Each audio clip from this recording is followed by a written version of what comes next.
Welcome to the 22nd episode of the Mayor's Mixtape. I'm Haley Sue Robinson, Director of Public Affairs for the City of Pueblo. City of Pueblo Mayor Heather Graham. Andrew Hayes, Director of Public Works for the city.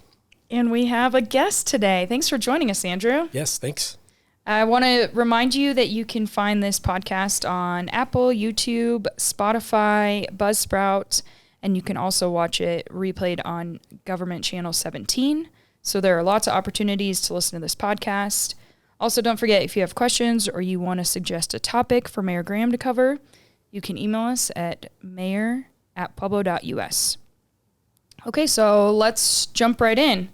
If you caught last night's city council meeting, you know that we were covering ballot initiatives, and Mayor, you were talking about how this could potentially invest in Pueblo's future and centered around our economic future, both in the room, on Facebook. There were a lot of opinions.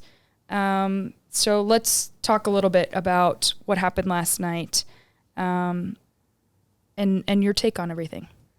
Sure. So several weeks ago, I brought forward a change in the criteria ordinance for the city to be able to utilize the half-cent sales tax differently than we have been utilizing it for the last 40 years.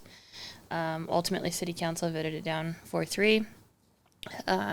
During our public testimony and after listening to City Council's comments, they felt that the change was too significant for the City Council to just be making the decision, and they suggested that we take it to the ballot. So we are now taking it to the ballot. So we have mushed the criteria ordinance into the existing ballot language. Did you say mushed? Yeah, mushed it together. Okay. Mush. Got it. Yep. Is that politically correct? Yeah, it's perfect. And included now in the expenditures of the half-cent sales tax will include economic leakage, economic catalysts, and what's the third one? Placemaking. Placemaking. That's correct. And so we heard from PEDCO, which is our partners in economic development. They came up and gave testimony also saying the exact same thing, that if we are going to be taking such a significant change, that it needs to go to the vote of the people. So that's exactly what I am proposing for the November 4th election. And Andrew, what do you say that the takeaway was in the room for the reception of this proposal? Sure. I think there was big hesitation on any kind of proposed change to the strategy that we've had for 3 or 4 decades now. Mm-hmm. Can we take a time out first? Can we say why Andrew's here? It's kind of weird that just the Director of Public Works is talking about economic development. So you want to talk about your new role? Sure. And what else you've been doing? Yep. Okay. Do you want to do that at the end and mush it in? No, just we do can it No, now. we're going to do it right now. Okay. Yeah. All right. Okay, go ahead. Okay, so Andrew, part of the reason you're our guest this morning is you have kind of a new role with the city. Of course, you're still the Director of Public Works, but there's been some change to some of your job duties. So walk us through a little bit what that looks like and why you're joining us this morning. So the mayor's reassigned me into her office here as an advisor or economic development expert here to kind of help bring some closure or close the white space between the different departments in the city, between the other economic development partners that we work with, like PURA and PEDCO, our utility partners. So obviously in Public Works, we bring in the state, that's right. But we do, everybody. In the Public Works end of things, obviously infrastructure plays a big part in economic development, and it's an enabler for all of the activities that we want to see come to our community. So it's a natural fit, kind of rolling into this as an economic advisor, and particularly, like I say, closing this gap where the other partner agencies are working with us. It's an important role that has not been here in the city. And that kind of makes sense that in Public Works, a lot of the levers that are pulled with economic development has to center around permitting, which is one of the primary jobs or primary functions of Public Works. That's right. So, Mayor, how long has this kind of been in your mind as a proposal to kind of bring this to the forefront? Yeah, so I think over the last 6 months, we've seen a significant gap, especially when we are talking to our partners. The city as authority only reaches so far, so it's important that we have Pura and Petco, CDOT, regional building, everybody in the same room to help with economic development, to make sure things are getting done in a timely manner.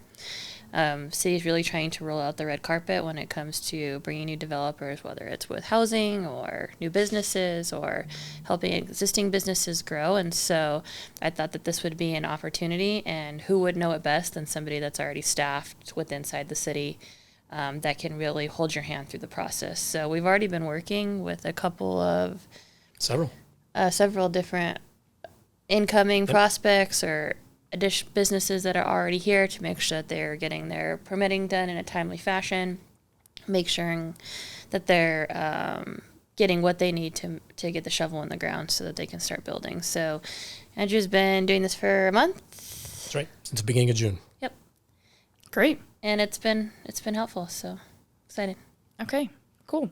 Well, thanks for explaining a little bit about the new job duties in your role. So Andrew, let's transition a little bit to your take of how City Council went last night and the reception of the mayor's proposal for the ballot measure. Right. There was some obvious hesitation on several council members' parts in terms of their willingness to accept, I guess, a change of strategy here. Sure. I would argue that our strategy that's been in place for 3 or 4 decades now is not very effective. It has also been singularly focused on creation of manufacturing jobs only. That is an important key part of an economic development strategy, getting those base jobs in place. But it can't be ignored that we are also going to need supporting services for service jobs. We also need to make sure that the enablers are in place, so the infrastructure needs to be there as well. So all of these pieces fit together neatly in a comprehensive economic development strategy. Other aspects too, like business retention and expansion, need to be considered. We also need to make sure we're developing workforce and have the training and education tools in our belt to be able to get the workforce ready to do the jobs we need. So essentially utilizing our partnerships that we have already. I know, Mayor, you talked about it when you visited Grand Junction about how they use their university. So Andrew, when you talk about workforce development, to me that says CSU Pueblo, PCC, Very and much. how are we encouraging folks to get their certifications or continuing education to make sure we have a qualified and educated workforce meeting the demand for whoever our partners are that we're bringing in. That's right. Okay. It's a critical part of making sure that people also who are raised here have an opportunity and a pathway through their education process to be able to stay if they want. They don't need to leave to go get training and experience elsewhere. They can do that here and come back and work here and raise their families here. So that kind of also addresses the issue that we hear a lot of is the brain drain. We educate a lot of our folks here in Pueblo, and then there's not a job waiting for them or an internship opportunity or a future for them to make their home and stay in Pueblo and, raise a family or have a career or things like that. So that would address those things. Okay, great. So Mayor, let's dig into kind of the strategy behind those 3 placemaking, economic leakage, and economic catalyst. Yep. And what does it mean and what does it not mean? Yeah. So economic catalyst is going to be a business or an opportunity that's going to be a large sales tax base. Okay. That's going to help with the city's budget deficit, that's going to bring people into our community to spend money that we aren't necessarily getting right now. When you talk about economic leakage, an example, not a buzzword, is Costco.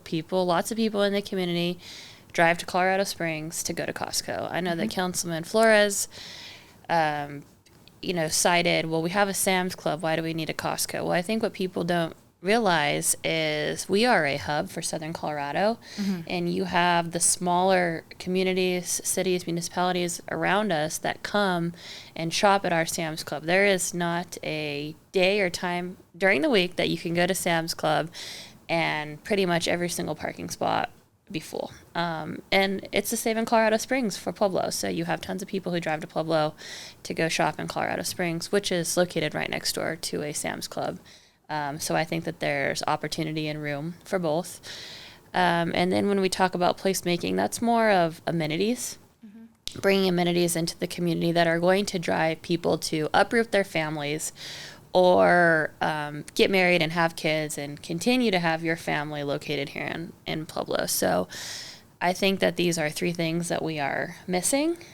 These aren't just buzzwords that we have taken. These aren't catchy phrases. This is what we've seen other communities doing when it comes to economic development, and how they're trying to capture businesses or families or jobs coming and staying in their community. One thing that's, I guess, important to mention here too is that these types of strategies where we're focusing on also bringing retail back to the city is a way for the city to also generate sales tax revenue.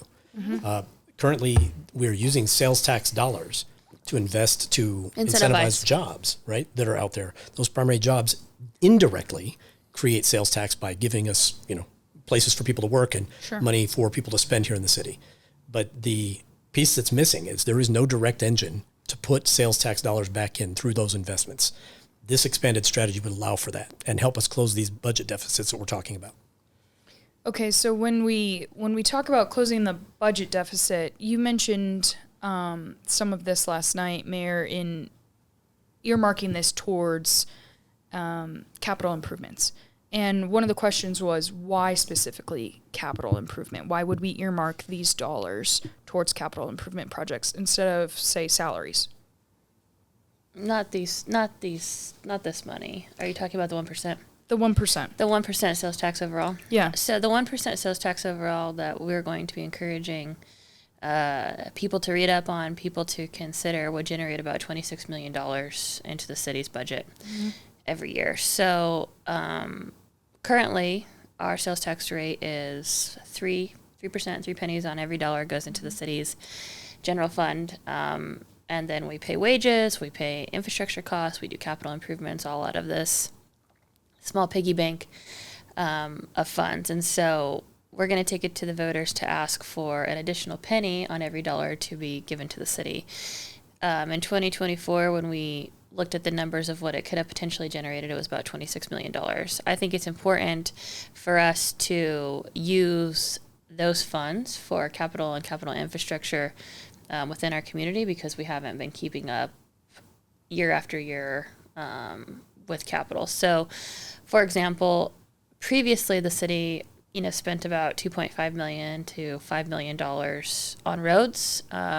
When the previous administration debruced, they allocated $10 million a year. Over the last 3 years, we've paved $30 million in roads. If this 1% was to pass on November 4th, I would suggest that all of the 1% funding that is collected in 2026 be used for capital investment. And when I talk about capital investment, I mean strictly for roads for 2026's budget. We have slated projects from 2026 to 2029 for roads and concrete improvements that need to be done in our community. So we know already what roads need to be paved, what concrete needs to be redone or fixed.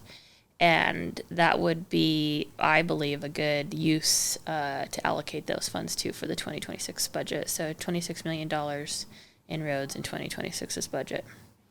Okay, and so the reason I bring up the 1% sales tax increase alongside the ballot measure for the half-cent sales tax is they kind of seem to go hand in hand, because the capital improvement projects that you just mentioned then also help attract business. When we see those road improvements, when we see curb and gutter improvements, not only does it help the individuals who live here and work here each and every day, but it makes it more attractable to folks who are maybe thinking about bringing their business here. So kind of walk us through why this infrastructure improvement is a priority, and why right now we're just simply unable to invest those dollars. I think it just hasn't necessarily been a priority year after year because the city hasn't had the funding available to upkeep on infrastructure, roads, bridges, amenities in our community. And so we're always piecemealing funds together to get the project done. So it would be beneficial to everybody, to not just the city, but to the community and visitors coming into our community, if we could allocate a lump sum of money every year to make sure that these projects get done, to make sure we can bring new amenities, to make sure we can pave new roads, to make sure we can put new infrastructure. And we continuously have developers calling who want to bring housing projects here, but the cost of putting the infrastructure in sometimes can be more than the housing development. And so we have people leave our community because they don't want to do the city's work, essentially. Sure. So, or what they think is the city's work. So I think that being able to have extra income to put towards infrastructure is what this community needs. Maintaining the roads is always going to be important. Those are bills that will come due no matter what. And I think what's really important is, I guess, making sure that as a city, we are looking at the way to minimize those costs over time. It's not necessarily about that it's going to be a big expensive bill right now. The city and the public will have to pay those bills at some point. So it's our job to kind of keep us on this low cost curve, so to speak. That those investments, again, are enablers for economic development, for new housing, for quality of life, for amenities. It's all super important. Okay, so kind of transitioning back to the half-cent sales tax, one of the questions last night that you received from Council Mayor was, what kind of conversations have you had with our partner, Pedco? Mm-hmm. And what has it looked like to develop the ballot language? You mentioned it a little bit earlier, but... Yeah, so since before the beginning of the year, so last year, the city attorney and I had been having discussions with Pedco about changing the half-cent sales tax ballot language. So we started a twice-a-month meeting in which we would go to Pedco and have conversations. So it was me, city attorney, and our director of finance would go and talk about the changes that we wanted to see based off the feedback that we get from citizens, right? So we met with, they had a team that they put together, some past board members, some current board members, staff board members. They had a consultant come in and talk at one point, and we were really able to narrow down language that we thought was appropriate to go into a ballot change. Pedco essentially came back to the city and said, we don't want this to be a ballot change. Could we work on the criteria ordinance? So the city then put together a proposal to change different aspects of the criteria ordinance, which we have changed several times. We changed it for training. We've changed it for the RTA projects. We've changed it for the small business loans that we gave to the community.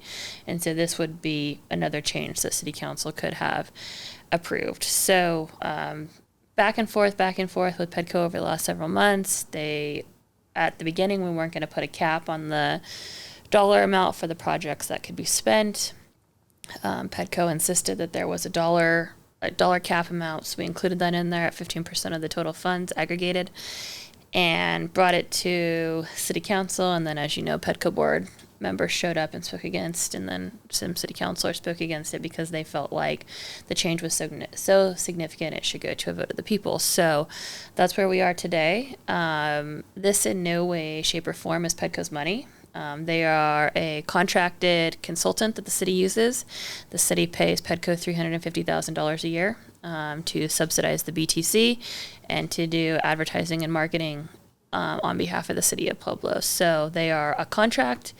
Every prospect, every expenditure, it has to come before the city council, and the city council has to agree that this is a prospect they want to see in the community, and these are jobs that they want to consider bringing to the community.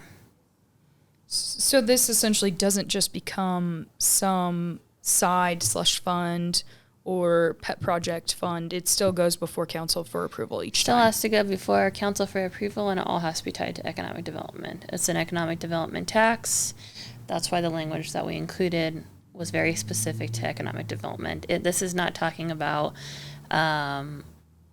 doing city projects, doing capital projects because for city infrastructure, unless it has an economic development driving factor attached to it. That's the only way that it can be approved. It's the only way City Council would even be able to look at using these funds to pay for those types of projects. So I think one thing that you just mentioned that was important, and we heard a lot of it last night, was that, and we saw in some of the Facebook comments that folks are concerned that these dollars would just go into the pockets of developers, and somehow there is no community benefit. So can you talk a little bit more about how that investment works and why it doesn't just go to the developer? Yeah. So most of the time, I think the city would envision it going to infrastructure. When you're trying to bring in these large companies like a Costco or a Super Target or really anybody that's looking at coming to the community, right, to bring hundreds of jobs, these companies have money. They're multi-million, sometimes billion-dollar companies who are looking. They don't want Petco's $5 million cash incentive. They want the city to land bank for them. They want the city to subdivide property. They want the city to put infrastructure in, and they want the city to cut the red tape so that they can be first to market in order to open their business. They do not want $5 million thank you gift card to the city of Pueblo. That's not what these companies are looking for. That's not what they look for in any other company. In fact, if companies are coming in here asking for cash like that, it's probably not a good company that we want to bring in. We want to make sure that our dollars are being spent for infrastructure purposes to bring businesses to our community. The concerns of the businesses that we've talked to have all been about speed and readiness to build. They want a building permit tomorrow. They want to have some assurance that the risks that their investments are going to have issues are low. So that we can help that by streamlining our permitting processes, by getting land prepared and ready, and by extending infrastructure to the less developed areas of the city. They're going to facilitate the kind of development we want to see. As the mayor said, it's not about giving out cash for jobs. Sometimes that's helpful. Sometimes it's icing on the cake to help close a deal, but it shouldn't be necessarily the first thing that we're considering. It's not the lead carrot, essentially. That's correct. It could be the thing that, if we were competing against another city for a prospect, it could be the thing that maybe closes the deal in Pueblo's favor, but it shouldn't be the lead. Okay.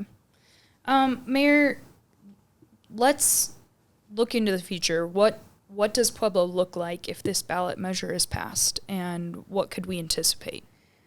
I think it just gives an expanded purpose for us to be able to use the funding in different ways that we've not been able to use. I think that you're going to see more retail come into the community. I think you're going to see different kinds of placemaking and different kinds of jobs that we wouldn't have necessarily seen before. Right now, the half-cent sales tax is heavy on manufacturing jobs. The reality is you talk about some of these manufacturing jobs that have come to our community, and these people, you don't even know where these people are. You don't know where Train is. You don't know where Foam Core is. If you're not out in the industrial parkway every day, you don't even know what these businesses are or who these people are that work there. I think that changing the half-cent sales tax dollars are going to allow businesses to come into the downtown area, the north side of town, the south side of town. You're going to start to see growth in places that we normally don't see growth because half-cent sales tax dollars cannot incentivize or normally don't incentivize in those areas within the community. I'd hope to see shopping centers, hotels, people walking the streets, small businesses being able to expand, infrastructure, amenities, capital. You'd hope to see growth. I think that that's really the bottom line. Kind of feels almost like a little endless list. It is an endless list. There's so much to be done, and there's so many people that care about the community, and there's so many. The amount of emails and calls that we have received that people think that this is a great idea and that this is something that they're gonna support, changing it to be able to spend the money differently it's a lot. It's a lot. A lot of people are they want to see their half-cent sales tax dollars being spent differently. We agree. So I think one last thing to ask is, why is there so much resistance to change? There's always resistance to change, right?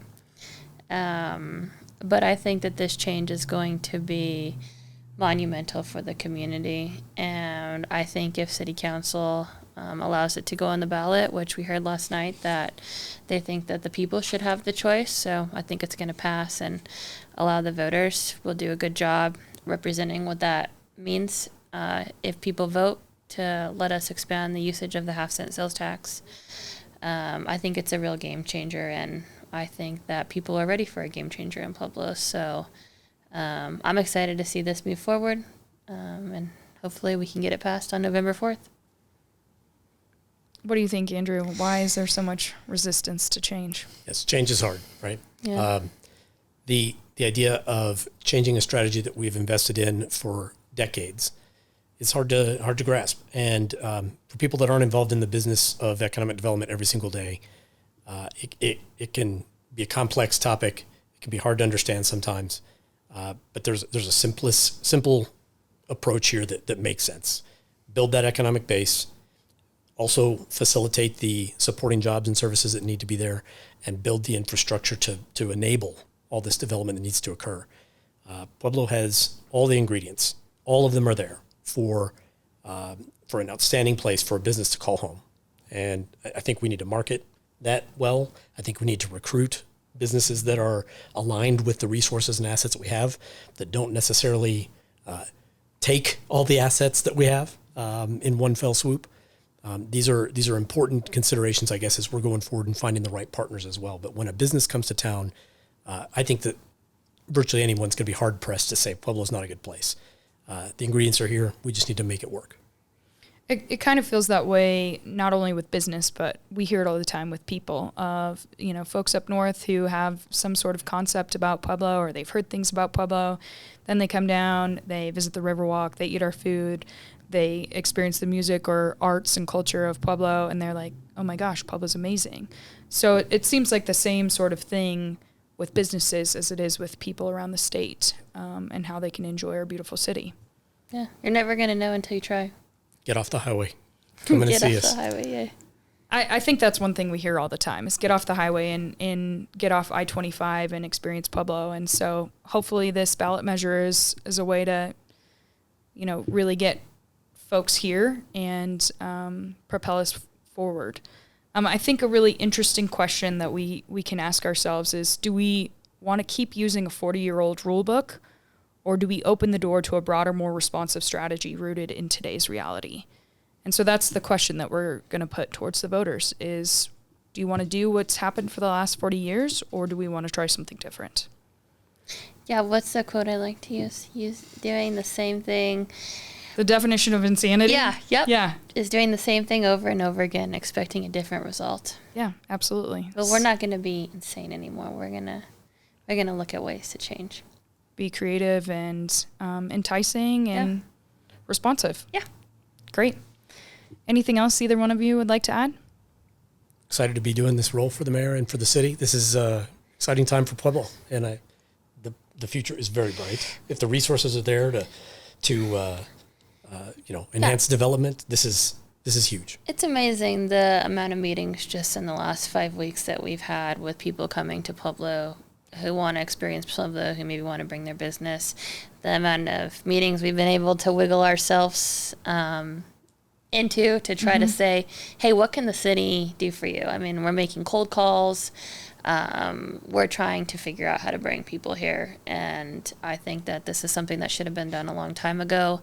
I think that the city has a role in bringing economic development to the community. I mean, who better than the city of Pueblo to be exercising the use of the half-cent sales tax dollars when it comes to economic development.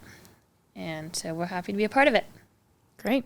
That's exciting. So we'll see this ordinance before City Council on the 28th. That's correct. Next Monday. Yeah. And then we'll hopefully see this on the ballot November 4th. Yep. Okay. Great. Well, that's what we have for this week's updates and a recap of City Council work session last night. Andrew, thank you for joining us today. Thank you. And don't forget, you can find this podcast on Apple, Spotify, Buzzsprout, YouTube on local channel 17. Please like, subscribe, share it with your friends, and you can always email us mayor@pueblo.us for your questions or topic suggestions. We'll see you next week.